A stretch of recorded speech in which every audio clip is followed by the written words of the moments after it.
Hello ladies and gentlemen, it's Young here and welcome to Fallout 4 Unwanted Features.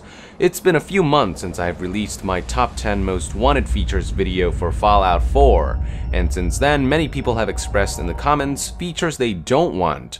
I would like to discuss 4 common unwanted features that kept popping up in the comments.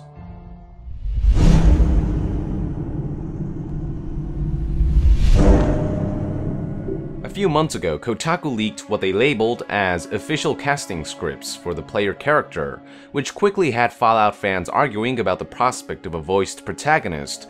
The prospect was met with mixed reactions, but the general consensus seems to be that a silent protagonist is preferable, which I myself agree with. When a protagonist is voiced, each dialogue sort of predetermines what kind of character that protagonist is and how the character feels as the dialogue is said, which takes away from the role-playing aspect of an RPG like Fallout. In the Mass Effect games, for example, even though I was given the flexibility to customize my own Shepard, I never got the sense that I was inserting my own image of Shepard into the character. Instead, I got the sense that a pre-established image of Shepard was being projected onto me, the player, and this had in large part to do with the voiced dialogue, which by itself gave Shepard enough personality and traits to make him a specific character and not a blank canvas for players to paint. That's not always bad, especially in a story-driven game like Mass Effect, but what's great about a silent protagonist is that it allows players to insert themselves into the role they're playing. Players can project onto the protagonist their voice, their own personality, and their own image of who this character is. There's a reason why protagonists in Fallout games have always been given a title or a role for a name, like Vault Dweller, the Chosen One, the Lone Wanderer, or the Courier. Fallout games have always been made in such a way that the player is only given a title and a role through the protagonist, but who the protagonist is as a character and how their role is fulfilled has always been up to the player. A voiced protagonist wouldn't kill Fallout 4, but I and many others agree that overall it would take away from immersion.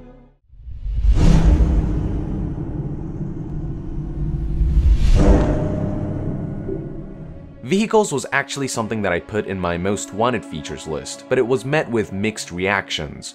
On the one hand, if they make vehicles rare, fragile, and costly to maintain, it's certainly possible for them to be implemented in a balanced way. On the other hand, vehicles have the potential of being too resourceful, thereby taking away from the feeling of danger and desperation that comes from being constantly exposed in a hostile, post-apocalyptic environment, which is a big part of the appeal of Fallout. Bunch of mutants chasing after you, get in a vehicle and flee. Enemies are in your way, run past them or run over them. Getting shot at, use the vehicle for cover. From these few scenarios, one can already get the sense that vehicles can potentially give players a sense of security and safety that goes against the pillars of a Fallout game, which is to give players a constant sense of danger and hostility when exploring the wasteland. And speaking of which, it's also possible for vehicles to have a negative impact on exploration. What's great about exploring the wasteland on foot is that it allows players to take their time and see what the world has to offer. On the other hand, with vehicles, players are more likely to zoom past points of interest and quests scattered throughout the game world, which is the last thing you want in a role-playing game with a vast open world. As appealing as the idea of vehicles sounds, they do have the potential to be more of a liability than an asset for a game like Fallout.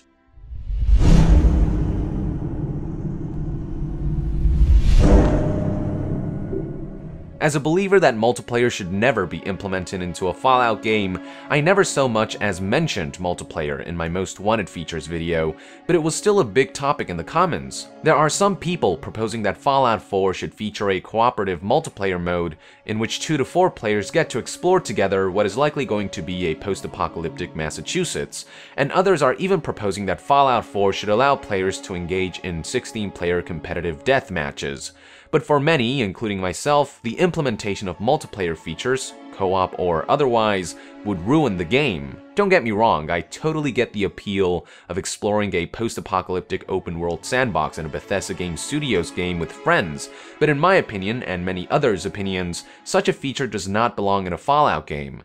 As mentioned before, a big part of the appeal of Fallout is the feeling of being completely exposed to danger in a constantly hostile environment. The addition of co-op would only diminish that feeling and the sense of tension that comes from it.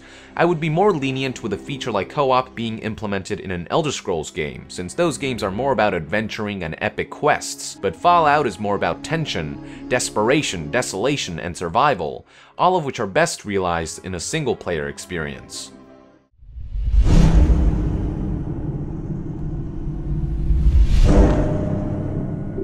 The most common complaint by far in my top 10 most wanted features video was my proposal of implementing an improved version of Skyrim's leveling system in Fallout 4.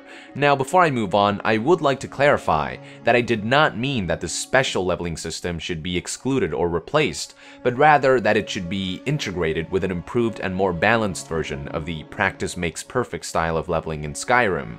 A mix of old and new, if you will.